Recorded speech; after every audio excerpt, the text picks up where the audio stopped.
رحم الله شهداءنا الأبرار وأسكنهم فسيح جناته. في البداية أحب أن أقول أن هذا اليوم هو يوم الوطن الذي سيخلد فيه التاريخ أبطالنا الذين بذلوا أرواحهم من أجله. هو يوم الوفاء لأهل الوفاء، ويوم التقدير والعرفان لأهل البذل والتضحية. عطاء شهدائنا لا يقدر بثمن، لأن بذل الأرواح هو أسمى ما يقدم للوطن. عندما قرر سيدي صاحب السمو الشيخ خليفة بن زايد حفظه الله أن يخصص هذا اليوم لشهداء الوطن، كان قراره نابع من كونه الأب والقائد الذي يلتمس مشاعر أبنائه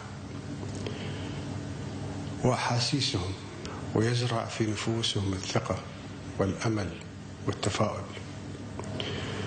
خصص يوما للشهيد يعد في ظاهره رمزا، ولكن في جوهره دلالات عميقة للوفاء والتقدير والفخر. صحيح إن يوم الشهيد هو رمز، إلا أنه في نفس الوقت يمثل بعدا وطنيا واجتماعيا ومعنويا تتجلى فيه قيم العطاء والبذل والتضحية والشجاعة. ستظل ذكرى الشهداء محفورة في قلوبنا، ولها بصماتها في حياتنا ومسيرتنا. منذ التأسيس يقدم أبناء الإمارات أرواحهم فداء للوطن، لرفعته وعزته وحماية منجزاته. في هذا اليوم نخلد ذكرى أبطالنا الأبرار بكل فخر واعتزاز. هم مصدر الفخر والإلهام للأجيال المقبلة.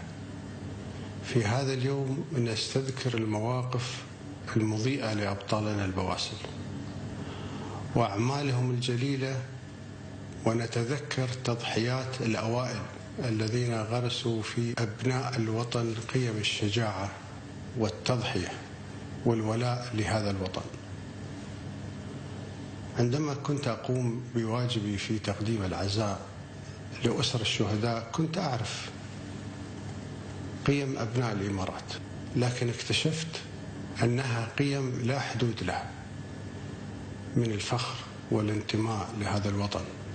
فتحية لذوي الشهداء، للأمهات والآباء والزوجات والأبناء الذين قدموا دروسا في الوطنية والانتماء، وعززوا في نفوسنا روحا وطنية عالية لا حدود لها.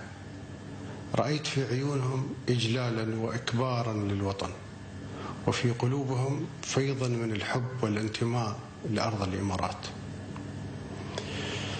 هذه المشاعر وهذه الروح المعنوية في التكاتف والترابط برهان قوي على أننا أسرة واحدة نقف معا في السراء والضراء. روح متدفقة في جسد هذا الوطن تزيد ثبات وتماسك وقوة نحو المستقبل، والتحديات تزيدنا وحدة وصلابة وتلاحم وعزيمة على مواجهتها. والتاريخ سيوثق بكل إكبار وإعجاب ما صنعه أبناء الإمارات الأوفياء.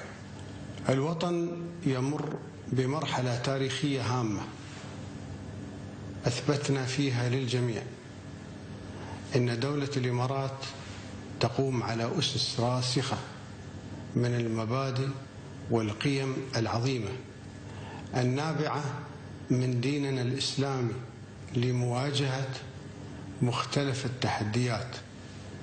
وذلك فأن دولة الإمارات لن تتردد أبدا في القيام بواجبها الأخوي والوفاء بمسؤولياتها الأخلاقية والإنسانية. قبل أن أختم حديثي أريد التأكيد على أن تضحيات أبطالنا لن تذهب سدى، وأن عطائهم سيخلد في ذكرى الوطن، ونحن سنواصل العمل والسير بثبات لمزيد من الرفعة. دولة الإمارات هي حياتنا، هي وجودنا، وهي مستقبلنا. ستبقى رايتها عالية خفاقة بإذن الله. نجدد الفخر والاعتزاز بتضحيات شهدائنا الأبرار، فهم باقون في قلوبنا، ونحمل لهم كل الحب والوفاء والعرفان، ونسأل الله لهم الرحمة والمغفرة. حفظ الله دولة الإمارات العربية المتحدة، وحفظ شعبها الوفي من كل مكروه إن شاء الله.